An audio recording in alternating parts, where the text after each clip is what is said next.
हम यूहन्ना 9 की एक कहानी में है जो एक ऐसे व्यक्ति के बारे में है जो जन्म से अंधा था और यीशु ने उसकी दृष्टि बहाल कर दी। प्रसिद्ध गीत अमेजिंग ग्रेस में एक पंक्ति है, मैं एक समय अंधा था लेकिन अब मैं देखता हूं। अनुमान लगाई ये कहां से आया?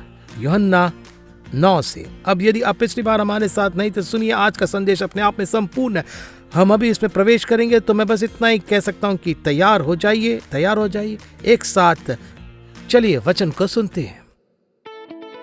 हाय, मैं बेलस कॉनली हूँ। जीवन में हम सब अनिश्चितता देखते हैं, फिर चाहे वो आर्थिक समस्या हो, रिश्ते में दरार हो, स्वास्थ्य समस्या हो या फिर आपके उद्देश्य को जानने की बात हो। एक बात तो पक्की है, परमेश्वर आपको देख रहे हैं, वो आपको चाहते हैं, पर चाहे आप किसी भी सामना क्यों न कर रहे हो, उसके पास उसका जवाब है। और फिर आप धार्मिक अगुओं की प्रतिक्रिया को याद किए बिना इस कहानी को नहीं पढ़ सकते। आप सोचेंगे कि फरीसी इस बात से बहुत खुश हुए होंगे कि उनकी कलीसिया का से एक सदस्य चंगा हो गया था। उस आदमी ने कभी सूर्योदय नहीं देखा था, कभी झील नहीं देखी थी, कभी पहाड़ नहीं देखा था, कभी अपनी मां का चेहरा भी नहीं देखा था जो उसे चूमती थी। वह विकलांग था, भीख मांगता था, गरीबी से बंधा हुआ था, हमेशा उसने दुख झेले थे। अब वह चंगा हो गया था और परमेश्वर की भलाई में आनंदित था। क्या वे खुश थे?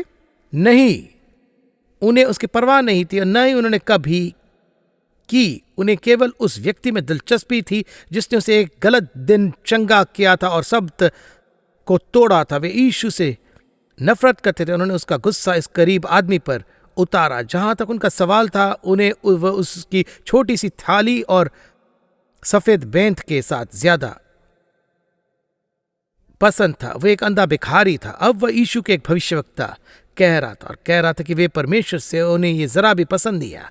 जब वे उसे डराने में विफल रहे तो उन्होंने उसे बाहर निकाल दिया, एक उपनाम दे दिया उन्होंने उसे। आज भी दुनिया में यही भावना व्याप्त है और मैं मानता हूं कि यह शैतान से है।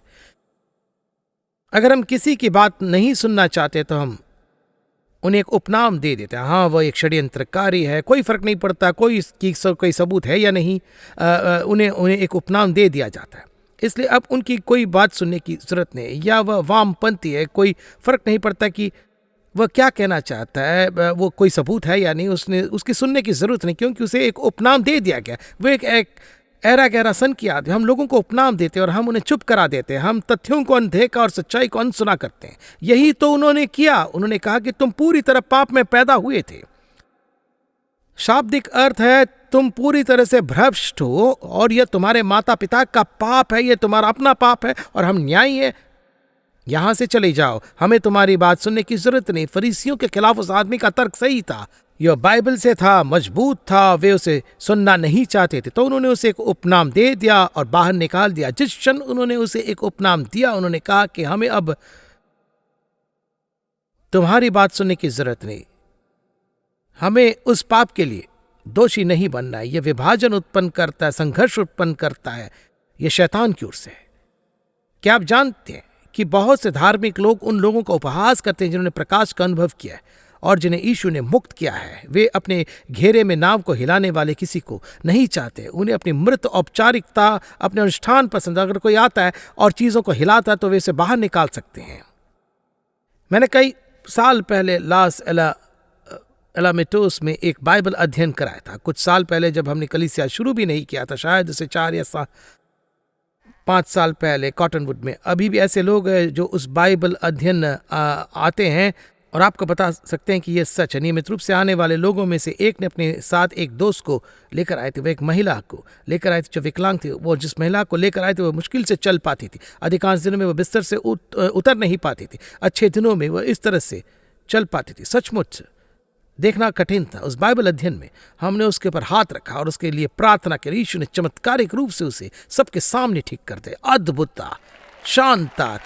मैं कभी नहीं भूलूंगा। वह एक बच्चे की तरह रो रही थी। वो उस कमरे में हर एक व्यक्ति के पास गई, उनके कंधों को पकड़कर कहने लगी, यीशु ने मुझे चंगा करते। वह झुकी हुई थी। उसकी दोस्त ने मुझे बताया कि उसके पास एक अपार्टमेंट परिसर में नीचे का एक अपार्टमेंट था। जब वह वापस आई तो वह सीढ़ियों के ऊपर तक भागी, नीचे भागी, ऊपर भागी और फिर से नीचे भागी। पूरी तरह आश्चर्यजनक रूप से और चमत्कारिक रूप से वे चंगी हो गई। फिर मैंने उसके बारे में नहीं सुना, वो वापस नहीं आई। मैंने उसकी सहेली से उसे लेकर आए करीब 1 महीने बाद पूछा कि तुम्हारी सहेली क्या है? उसने कहा हाँ, वो अपने छोटे से कलीसिया में वापस चली गई। यह वह जगह है जहां उसके सभी दोस्त थे। जब वह जाने में सक्षम थी तो उसके संपर्क यहीं से थे, वह यहीं जाती थी। और उन्होंने उसे धमकाया। उन्होंने कहा देखो, यीशु आजकल चंगा नहीं करती है, परमेश्वर की ओर से नहीं, और यदि तुम इसके बारे में बात करती रही तो तुम्हारे हमारे बीच स्वागत नहीं है। और यह सुनकर मुझे झटका लगा। हम यह नहीं सुनना चाहते। और यदि तुम चंगा करने के बारे में बात करती रही और कहती रही कि यीशु अभी भी ये कर रहे हैं, तो हमें परवाह नहीं है कि चीजें कैसी दिखती है, हमें परवाह नहीं है कि तुम्हारे साथ क्या हो रहा। अब तुम्हारा हमारे बीच स्वागत नहीं है। उसकी दोस्त ने कहा कि वहां उसके संपर्कों और चीजों के कारण उसने उन्हें अपना मुंह बंद करने दिया। उसने इसके बारे में फिर कभी बात नहीं की। मुझे लगता है कि ये दुखद है। कभी कभी शायद आपका अपना परिवार भी आपके साथ खड़ा ना हो। कहानी में इस आदमी का अपना परिवार उसके साथ खड़ा नहीं था। परमेश्वर के कई वफादारों को सताया गया और उन्होंने ऐसी चीजों का अनुभव किया है। उन्होंने तौर तरीकों में चलने से इनकार किया, खोखले धर्म अपनाने से इनकार किया, दुनिया के साथ कंधे से कंधा मिलाकर चलने से इनकार किया, बल्कि परमेश्वर के वचन के अनुसार जीने का चुनाव किया। मसीह के नाम से शर्मिंदा हुए बिना कभी कभी उन्हें बाहर निकाल दिया गया और परिवार और दोस्तों से अलग किया गया। और यीशु ने कहा कि मैं मिलाप कराने को नहीं पर तलवार चलवाने आया हूं। मनुष्य के बैरी उसके घर ही के लोग होंगे। आप में से कुछ ने इसका अनुभव किए होंगे। प्रभु का शुक्र है, मेरे पिताजी बचाएगा और आत्मा से भरेंगे। जब मैं वापस आया तो मैं एक दिन उनके साथ था। सच तो ये कि शायद मेरे पास बुद्धि से कहीं ज्यादा जोश था। उन्होंने एक दिन मेरी तरफ देखा और कहा जब तुम ड्रग्स लेते थे तब मुझे तुम ज्यादा पसंद आते थे। वह मेरी मसीही धर्म से खुश नहीं थे। अब आखिरकार प्रभु ने उन तक अपनी बात पहुंचाई। पिताजी ने उद्धार पाया और कलीसिया के एक मजबूत सदस्य बन गए। मैं इसके लिए आभारी हूं। मेरे पिताजी और मेरे बीच कुछ सालों तक बहुत ही मुश्किल समय रहा। अब आप में से कुछ लोग ठीक ठीक जानते हैं कि मैं किस तरह की बात कर रहा हूं। फिर जब उसे बाहर निकाल दिया गया तो यीशु ने इसके बारे में सुना। कहा जाता कि यीशु ने उसे पाया, मतलब कि यीशु उसे ढूंढने गए थे। मुझे ये बहुत पसंद है। जब मैं उनके पास नहीं जा सका तो वह मेरे पास आए। तो जरा सोचिए कि यीशु ने कहा कि क्या तू परमेश्वर के पुत्र पर विश्वास करता है? कहा कि हे प्रभु, वो कौन है और कि मैं उस पर विश्वास करूं? कल्पना कीजिए कि जब यीशु ने कहा वह मैं हूं, मैं तुमसे बात कर रहा हूं, तो उसकी आंखों से आंसू बह रहे थे। आंसू बह रहे। उसने कहा हे प्रभु, मैं विश्वास करता हूं। और उसने उसकी आराधना की। यीशु ने वह आराधना ग्रहण की क्योंकि वह देह में परमेश्वर थे। यदि नहीं तो वह भिखारी मूर्ति पूजक बन गया था। और यीशु एक परमेश्वर के निंदक थे। नहीं मेरे दोस्त, नहीं मेरे दोस्त, वे परमेश्वर है, वे जीवित परमेश्वर का पुत्र है। खैर, निश्चित रूप से इस कहानी से प्राप्त होने वाली बड़ी सच्चाइयां छुटकारे, उद्धार और मसीह द्वारा दुनिया को परमेश्वर के परिवार में लाने के लिए किए गए कार्य से संबंधित है। आइए हम उस स्पष्ट सत्य को नजरअंदाज न करें जो हमें सिखाता है कि यीशु चंगा करते हैं। मैं जन्म से अंधे इस व्यक्ति के चंगाई के संबंध में सिर्फ 4 बातें साझा करना चाहता हूं। नंबर 1, धार्मिक पहेलियों पर बहस करना उतना महत्वपूर्ण नहीं है जितना लोगों की मदद करना। शिष्य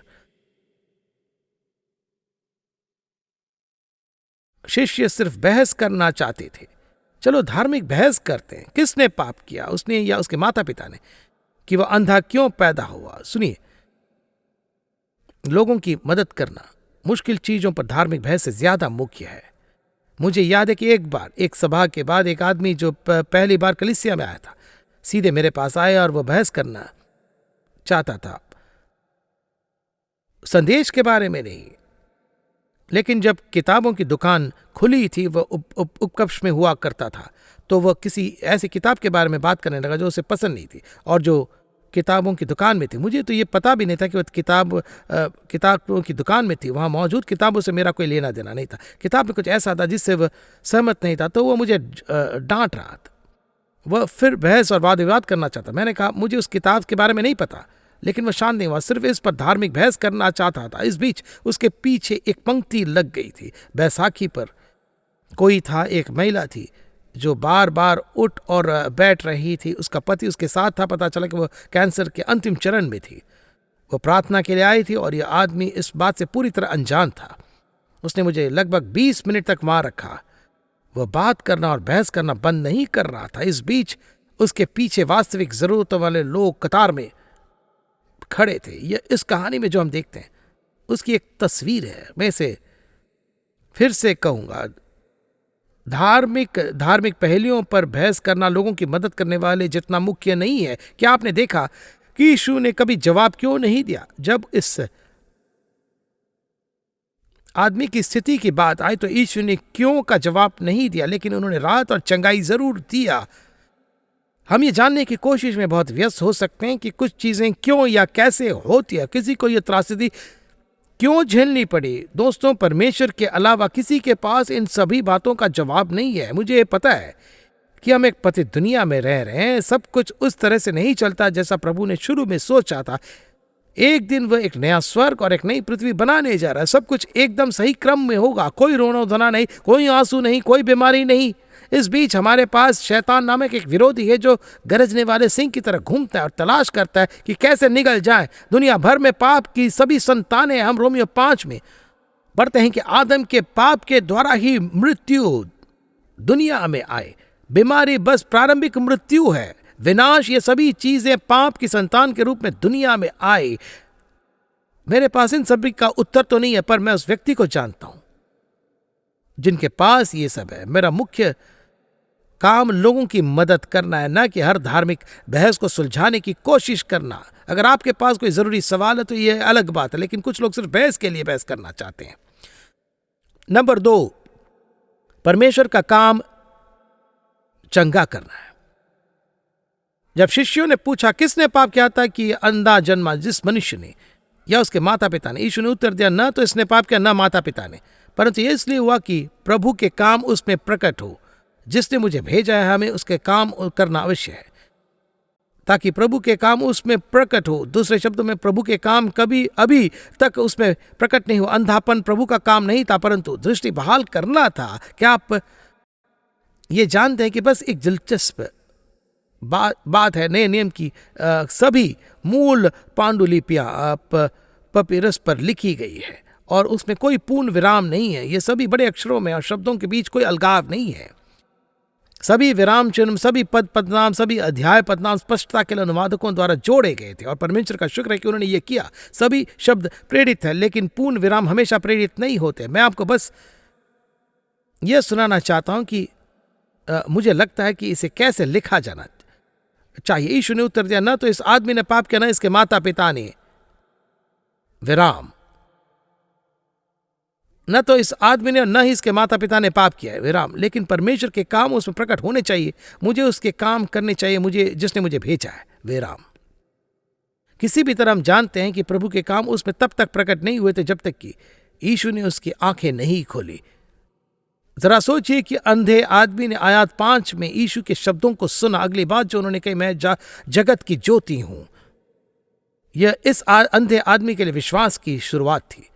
यदि आप पाप से बंधे हैं तो आपको यह सुनने की जरूरत है कि वे प्रभु के मेमने हैं जो दुनिया के पाप को दूर करते। यदि आप उत्पीड़न से पीड़ित हैं तो आपको सुनने की जरूरत है कि वे शांति के राजकुमार हैं। यदि आप बीमार हैं तो आपको सुनना है कि वे वही है जिन पर कोड़े लगने हम चंगे होते हैं। यदि आप विश्वास चाहते तो यीशु के बारे में जितना हो सके पता लगाए। वे विश्वास के कर्ता और सिद्ध करने वाले। यदि आप मत्ती, मरकुस, लूका, यूहन्ना की कहानियों पर ध्यान देंगे, देखेंगे कि यीशु लोगों के साथ कैसे पेश आए और जो बातें उन्होंने कही उन्हें सुनेंगे तो अनजाने में ही विश्वास आपके पास आ जाएगा। सबसे बुरी चीज जो आप करने की कोशिश करते हैं कि विश्वास करने का या पाने की कोशिश करना। कोशिश न करें, बस प्रभु के वचन पर निर्भर है और विश्वास अनजाने में ही हो जाएगा। विश्वास हमारे भीतर बसे वचन का अचेत उपोत्पाद है। रोमियो 10:17 कहता है, इसलिए विश्वास सुनने से और सुनना मसीह के वचन से होता है। यह प्रभु के वचन को न सुनने से खो जाता है। और फिर वह तरीका है, मैं उस पर टिप्पणी करना चाहूंगा। यीशु ने थूक अपनी थूक से मिट्टी बनाई और उसे उसके आंखों पर लगाया। सीरियाई नामान एक कोढ़ी था और भविष्यवक्ता ने उसे यरदन नदी में 7 बार डुबकी लगाने के लिए कहा और वह स्वस्थ हो गया। हिजकिय्याह को मृत्युदंड दिया गया। भविष्यवक्ता ने उसे अंजीर की एक गांठ लेने और उसे उस सूजन वाले हिस्से पर रखने के लिए कहा जहां फोड़ा था, और वह ठीक हो गया। यीशु ने 10 कोढ़ियों से कहा कि वे खुद को याजक को दिखाएं। यहां भी उस व्यक्ति की आंखों पर मिट्टी लगाई गई और उसे शिलोह के कुंड में जाने के लिए कहा गया। मिट्टी में कोई गुण नहीं था, कुंड में कोई गुण नहीं था, नामान के लिए यरदन नदी में कोई गुण नहीं थी, हिजकिय्याह के लिए अंजीर में कोई गुण नहीं था। वे चीजें सिर्फ मूर्त वस्तुएं थी जो उनका विश्वास में मदद करती थी। आप परमेश्वर के एक बक्से में बिल्कुल नहीं रख सकते हैं। चंगाई कई अलग अलग तरीकों से मिल सकती है। इस विधि के संबंध में यहां कुछ विचार दिए गए। सबसे पहले विश्वास एक कार्य है। यीशु ने इस व्यक्ति की आंखों पर मिट्टी लगाई। कल्पना कीजिए, उसने कभी नहीं देखा था। कहते हैं जा शिलोह के कुंड में धो ले। अब मुझे यकीन है कि उसने शिलोह के कुंड के बारे में सुना होगा, लेकिन अगर आप उस जगह का अध्ययन करेंगे जहां यीशु थे तो यह लगभग 1/3 मील, लगभग 1/4 मील और आधे मील के बीच की दूरी पर शिलोह का कुंड था, जो भीड़ भाड़ वाले घुमावदार सड़कों और गलियों से होकर गुजरता। कल्पना कीजिए, ये अंधा व्यक्ति शिलोह के कुंड तक पहुंचने का रास्ता ढूंढने की कोशिश करता। आपको लगता है कि आसान है? वह लोगों से टकरा रहा, गाड़ी आ जा रही है, लोग पूछ रहे तुम क्या कर रहे हो? उसने कहा शिलोह का कुंड का मतलब उसे वहां पहुंचने में बहुत ज्यादा समय लगा होगा। विश्वास एक कर्म है। याकूब की पुस्तक में लिखा है विश्वास भी यदि कर्म सहित न हो तो अपने स्वभाव में मरा हुआ है। याकूब 5 में लिखा है यदि तुम में कोई रोगी हो तो कलीसिया के प्राचीनों को बुलाए और वे प्रभु के नाम से उस पर तेल मलकर उसके लिए प्रार्थना करे, और विश्वास की प्रार्थना के द्वारा रोगी बच जाएगा और प्रभु उसको उठाकर खड़ा करेगा। यदि उसने पाप भी किए हो तो प्रभु उसको क्षमा करेगा। वहां कार्रवाई की आवश्यकता, फिर आज्ञाकारिता से प्रभु का आशीष मिलता है। दूसरी बात यह है कि जब इस आदमी ने आज्ञा मानी तो चंगा हो गया, और मुझे पूरा यकीन है कि उसे ये समझ में नहीं आया। मैं नहीं देख सकते कि आपने क्या किया, पर मैंने आपको थूकते हुए सुना। मुझे पता है कि आपने मेरे चेहरे पर जो कीचड़ लगाया था वो कहां से आया था। अब आप मुझे शहर के उस पार तक ऐसे क्षेत्र में जाने के लिए कह रहे हैं जिससे मैं अपरिचित हूं, कि मैं इसे उस कुंड में धो लूं। इसका कोई मतलब नहीं बनता, लेकिन उसने उसे किया। उसने उसी को किया। बाइबल कहती है कि सभी दशमांश को भंडार में ले आओ। परमेश्वर कहते हैं वे स्वर्ग की खिड़कियां खोलेंगे और आपके लिए आशीष बरसाएंगे। समझ में नहीं आता। नहीं, अगर मैं अपने पास जो कुछ है उसका पहला हिस्सा परमेश्वर को दे दूं तो मेरे पास कम हो जाएगा। यह समझ में नहीं आता। बेशक, लेकिन परमेश्वर के आशीष को देखने के लिए आज्ञाकारिता की जरूरत होती है, और प्रभु के बहुत से वादे इसी तरह के। वे बातें जो वे अपने आत्मा के द्वारा हमसे कहते, वचन में घोषित की गई बातें। आप में से बहुतों ने मुझे ये कहानी सुनाते हुए सुना होगा। जब पादरी हैरिसन, हमारा सबसे बड़ा बेटा है, छोटा था, उसे बहुत भयानक बुखार हुआ। हमने प्रार्थना और जो कुछ कर सकते किया, हम उसे डॉक्टर के पास ले गए, लेकिन यह बीमारी कई दिनों तक चली। उसने अपने सुनने की क्षमता खो दी थी। डॉक्टर ने कहा यह अच्छा नहीं है। मुझे नहीं पता कि उसकी सुनने की शक्ति कभी वापस आएगी भी या नहीं। आपको उसकी आदत डालने की। मेरा अनुमान है कि शायद उसकी सुनने की क्षमता 80% या ज्यादा चली गई थी। युवा माता पिता में हम टूट गए थे। हम उसके पीछे खड़े होकर कहते, हैरिसन मैं उसके पीछे 3 फीट की दूरी पर खड़ा होता और वो मेरी आवाज नहीं सुन पाता। मुझे उसके पीछे खड़े होकर चिल्लाना पड़ता ताकि वो कहे हाँ। वह सुन नहीं सकता था। हमने प्रार्थना की, हमने उपवास किया, हमने वह सब कुछ किया जो हम करना चाहते थे। वह एक रात बिस्तर पर लेटा, मैं प्रार्थना करता और पवित्र आत्मा ने मेरे दिल में कहा अपने बेटे के कमरे में जाओ और उसके लिए गीत गाओ। मुझे यह करने का बिल्कुल मन नहीं था। मैं परेशान था, मैं अंदर से टूटा हुआ था। पर मैं अंदर गया, मैं अपने हाथ ऊपर उठाया। यह मेरे द्वारा किए गए सबसे कठिन कामों में से एक था। मैंने गाना और आनंद बनाना शुरू किया। मुझे कुछ महसूस नहीं किया। मुझे रेगिस्तान की तरह, सूखा और कब्रिस्तान की तरह मृत महसूस हुआ। पर मैंने किया। 5-10 मिनट में गा रहा था और मैं प्रभु की आराधना कर रहा था। वह बिस्तर पर सो रहा था। 15 मिनट बीत गए और मैं अभी भी हथौड़े से भी ज्यादा मृत महसूस कर रहा था। लगभग 20 मिनट के बाद माहौल में कुछ बदलाव आया। मैं हंसने लगा। मैं समझ नहीं पाया सिवाय इसके कि जीत का यह सुर मेरी आत्मा से आया। मुझे बस पता था कि कुछ हुआ और मैं हंसा। मैंने प्रभु का शुक्रिया अदा किया और मुझे लगा कि मैं शायद थोड़ा रोया भी। मैं सोने चला गया। सुबह जब हैरिसन उठा तो उसकी सुनने की शक्ति 100% बहाल हो चुकी थी। उस दिन से लेकर आज तक वो एकदम बढ़िया है। कोई कहेगा कैसे? मुझे नहीं पता। मैंने बस वही किया जो प्रभु ने मेरे दिल में डाला था और परिणाम मुझे मिला। फिर चौथा और अंतिम विचार यह है कि इस आदमी की भौतिक आंखों के खुलने से उसकी आत्मिक आंखें भी खुल गई। यह प्रगतिशील था। और आयत 11 में उसने यीशु के एक मनुष्य कहा। आयत 17 में उसने उसे एक भविष्यवक्ता कहा। 38 में उसने उन्हें प्रभु कहा और उसने उनकी आराधना की।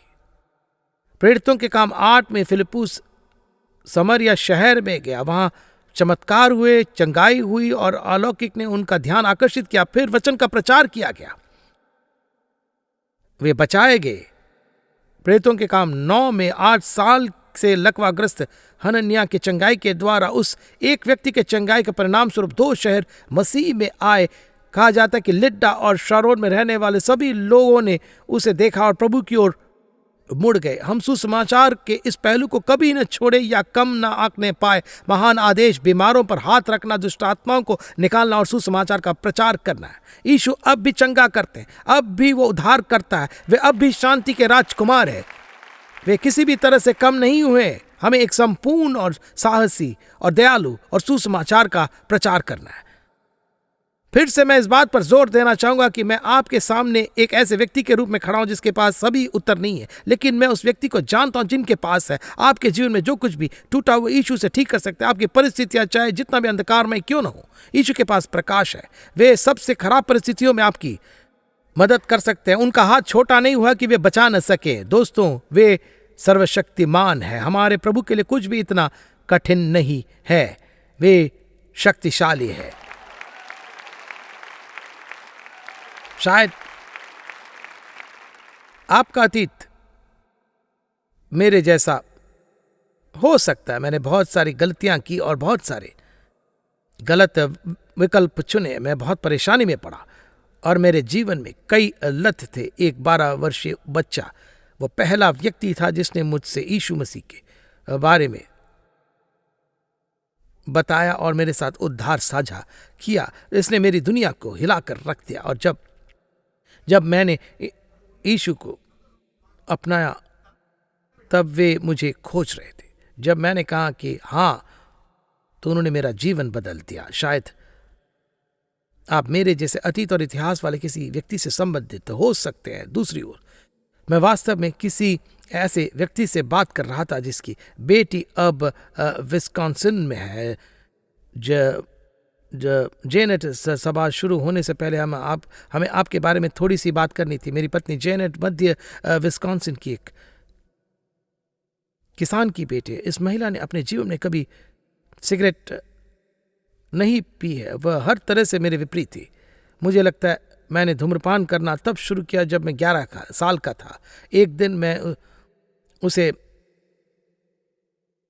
एहसास हुआ कि वह भी मेरे जैसे किसी व्यक्ति की तरह खोई हुई थी। हम अपने अच्छे कर्मों से उद्धार नहीं पाते। हम धार्मिक अनुष्ठान करने या कर्तव्यों को पूरा करने से उद्धार नहीं पाते। हम विश्वास से उद्धार पाते।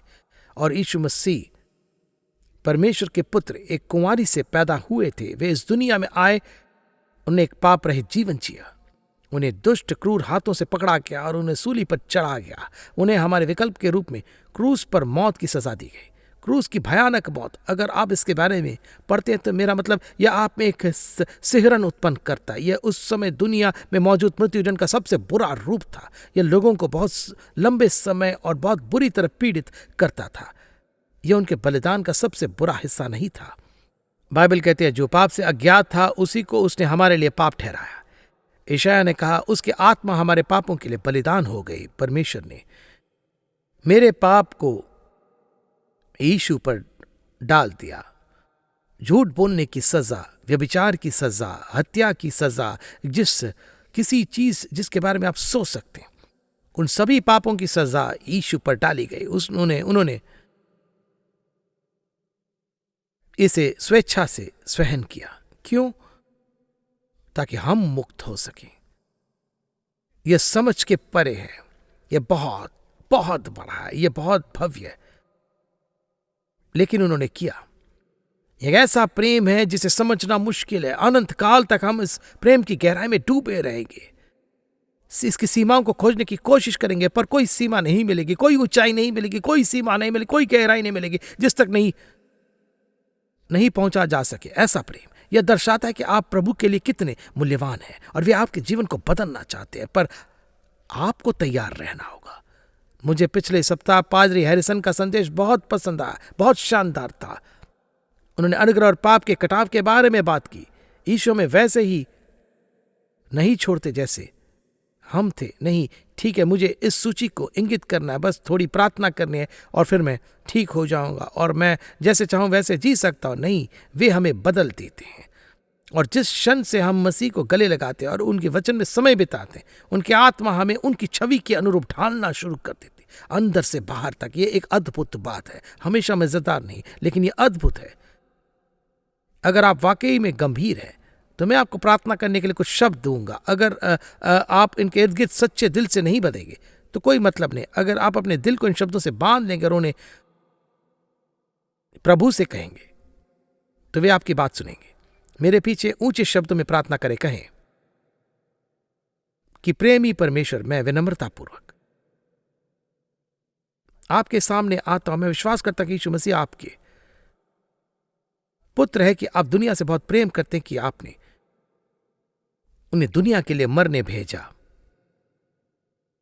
मैं विश्वास करता कि वे मेरे लिए मारे गए, कि उन्होंने उस काट पर अपने शरीर में मेरे पापों की सजा उठाई, कि वे मृतकों में से जी उठे और वे आपके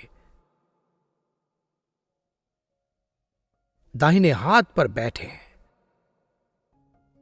आपने वादा किया था कि जो कोई भी प्रभु के नाम को पुकारेगा आप उसे बचाएंगे।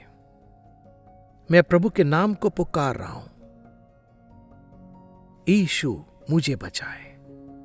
मैं आपको पुकारता हूं प्रभु, मैं आपको अपना जीवन देता हूं और इस क्षण से जो कुछ भी आप चाहते हैं मैं आपका हूं। यीशु, आपके नाम से मैं प्रार्थना करता हूं, आमीन। अब इसके बाद मैं क्या कहूं? अगर आपने सच्चे दिल से प्रार्थना किया तो प्रभु ने आपकी प्रार्थना सुनी है और आप उनके हैं, आप उनके बेटे हैं या आप उनकी बेटी हैं। मुझे आपसे सुनना अच्छा लगेगा, हमारी टीम आपसे सुनना पसंद करेगी। अगर आपने ये प्रार्थना किया तो यीशु को अपने जीवन में स्वीकारा है, तो अपना दिल उन्हें दे दिया है, तो हमें एक ईमेल क्यों नहीं भेजें, हमें बताएं। या अगर ये प्रसारण किसी भी तरह से आपके लिए एक आशीष बना, या अगर आपके पास कोई और कहानी जो घटित हुई, या आपने इनमें से किसी एक शिक्षा से कुछ प्राप्त किया, तो आपसे वो सुनना हमें बहुत प्रोत्साहित करेगा। इसलिए कृपया हमें ईमेल भेजें या हमें एक पत्र भेजने के लिए समय निकालें। हम इसे टीम के साथ साझा करेंगे, उन्हें पढ़ने देंगे और वे इससे प्रोत्साहित हो सकते हैं। मैं बस आपको ये बताकर आज का समापन करूंगा कि परमेश्वर आपकी परेशानी के बारे में जानते हैं, आपकी खुशियों के बारे में जानते हैं, वे आपका उतार चढ़ाव को जानते हैं, हमेशा आपके संग रहेंगे। वे आपको कभी नहीं त्यागेंगे, न छोड़ेंगे। अगली बार तक प्रभु आशीष दे। हम बिल स्कॉनली के मित्र और पार्टनर्स का धन्यवाद करते हैं जिनके द्वारा ये प्रोग्राम संभव हुआ है। अधिक जानकारी और प्रेरणा के लिए billsconley.com पर जाइए।